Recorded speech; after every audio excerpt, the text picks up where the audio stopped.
Assalamualaikum warahmatullahi wabarakatuh. Good morning, my dear student. Welcome to the English lesson for grade 9. Selamat datang kembali di pembelajaran bahasa Inggris kelas 9. Okay, how are you today? I hope you are in a good condition. And are you ready to study from home? Sudah siapkah kalian untuk kembali belajar dari rumah?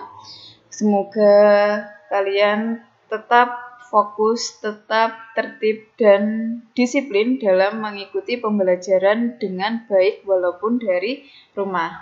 Well, today Ustazah will discuss about have you done your homework. This is chapter 6 atau bab ke-6 pada semester pertama kali ini. Baiklah, kita mulai. What's on this chapter? Ada apa dengan chapter kali ini? In this chapter, we will learn to, pada chapter ini kita akan mempelajari first, identify and use present perfect tense. Yang pertama, mengidentifikasi dan menggunakan present perfect tense. Second, ask question and make statement using the present perfect tense. Yang kedua, membuat pertanyaan dan membuat kalimat menggunakan present perfect tense. Well, kita mulai dari function of present perfect tense, yaitu to communicate past happening which relate to the present moment. Jadi fungsi dari present perfect tense adalah untuk mengkomunikasikan hal yang sudah terjadi yang berkaitan dengan masa sekarang. Bisa dipahami ya dari kalimat ini? Contoh simpelnya atau contoh sederhananya adalah aku sudah mengikuti Instagrammu. I have follow your Instagram. Di situ mengindikasikan bahwa kalian sudah memfollow atau sudah mengikuti Instagramnya. Berarti sudah terjadi kan?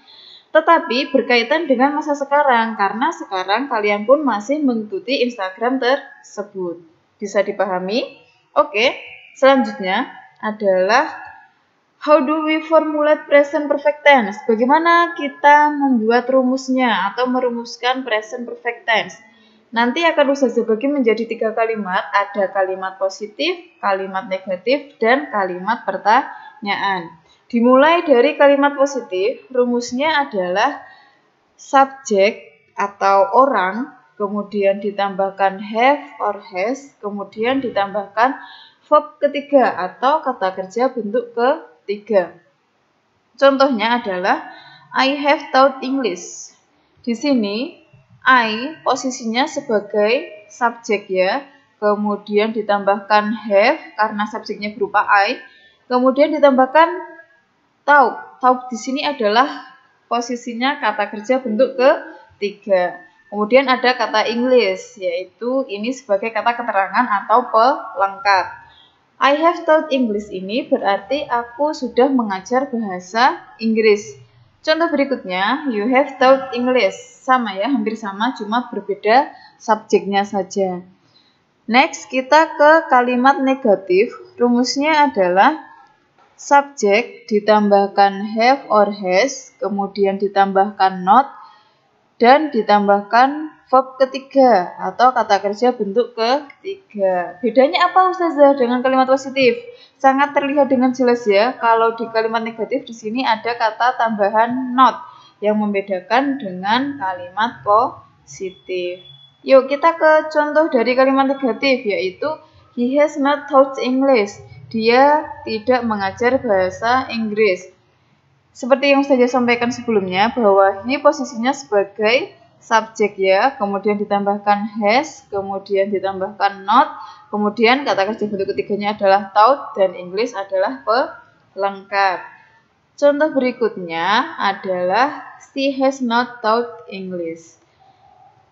Kemudian yang ketiga ada kalimat pertanyaan. Rumusnya adalah have or has diletakkan di awal kalimat, kemudian baru ditambahkan subjek, dan baru ditambahkan kata kerja bentuk ketiga. Contoh kalimatnya, have we taught English? Apakah kita mengajar bahasa Inggris? Contoh berikutnya, Have they taught English? Apakah mereka mengajar bahasa Inggris? Sederhana ya. Jadi dalam membuat kalimat nanti kalian tinggal menyesuaikan rumus masing-masing. Sudah ada rumus kalimat positif, rumus kalimat negatif, dan rumus kalimat pertanyaan. Tinggal menyesuaikan rumusnya saja. Kemudian yang perlu kalian ketahui bahwa untuk subjek I, you, they, and we gunakan have or have not. Paham ya? Apabila ada subjek I, you, they, and we, maka kalian menggunakan have untuk kalimat positif dan kalimat pertanyaan, sedangkan have not ini untuk kalimat negatif. Masih ingat kan ya arti dari I? I adalah aku, you adalah kamu, they adalah mereka, dan we adalah kita. Sedangkan untuk subjek he, she, it gunakan has atau has not. Sama ya. Has digunakan untuk kalimat positif dan kalimat pertanyaan, sedangkan has not untuk kalimat negatif. Di sini he ada berarti dia laki-laki, she dia perempuan, dan it berarti itu atau kata ganti. Next, kita ke usefulness. Ini artinya adalah kegunaan. Jadi kegunaan dari present perfect tense itu apa, Ustazah?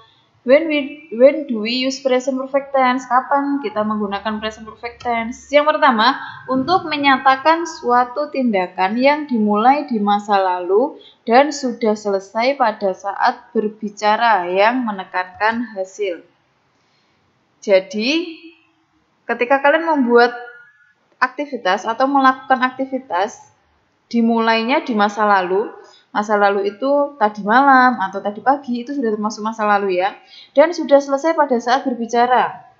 Ketika kalian berbicara, kegiatan tersebut atau tindakan tersebut itu sudah selesai. Contohnya adalah I have studied 2 chapters. Pada saat berbicara, saya selesai belajar 2 bab. Paham ya? Mudah dipahami kan?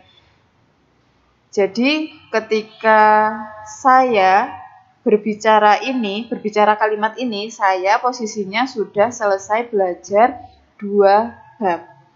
Kemudian, kegunaan yang kedua adalah untuk menyatakan suatu tindakan yang baru saja selesai, complete action, biasanya menggunakan just atau baru saja. Mudah ya? Langsung ke contoh biar kalian mudah memahaminya, yaitu he has just gone to school. Dia baru saja pergi ke sekolah. Jadi dia baru saja itu berarti tindakannya baru saja selesai. Selesai apa? Selesai pergi ke sekolah. Maka di sini ada kata just yang berarti baru saja. Selanjutnya, kegunaan yang ketiga untuk menyatakan tindakan yang dimulai di masa lalu dan masih berlanjut sampai sekarang, uncomplete action. Contohnya, belum ke contoh, ada penjelasan lagi yaitu biasanya menggunakan for dan since. For berarti selama, ini menunjukkan berapa lama tindakan itu telah berlangsung. Sedangkan since berarti sejak, menunjukkan waktu dimulainya suatu tindakan di masa lalu. Baru ke contoh, yang pertama, we have lived here for 2 years. Kita sudah tinggal di sini selama 2 tahun. Sekarang pun masih tinggal di sini. Jadi, for-nya di sini itu menerangkan telah berlangsungnya yaitu selama 2 tahun. Dan sekarang pun juga masih berlangsung karena masih tinggal di sini. Contoh kedua, I have known him since 2012. Aku sudah mengenalnya sejak tahun 2012 dan sekarang pun masih mengenalnya. Padahal sekarang sudah tahun 2020. Nah, 2 kalimat ini adalah contoh dari kegunaan nomor 3 ya. Kemudian, Kegunaan nomor 4, untuk menyatakan suatu tindakan masa lalu yang waktunya tidak pasti atau tidak spesifik. Contohnya, she has been to Bali. Dia sudah pergi ke Bali. I have read the book. Aku sudah membaca buku.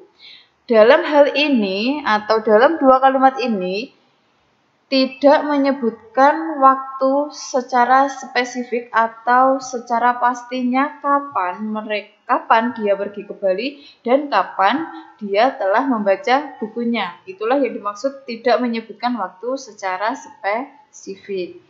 Oke, sampai di sini. Ustazah harap kalian paham dengan apa yang Ustazah sampaikan.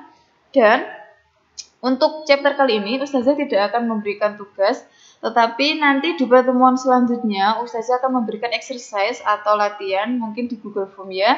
Semoga itu nanti bisa menjadikan kalian lebih paham lagi dan lebih mudah untuk mempelajari chapter present perfect tense kali ini.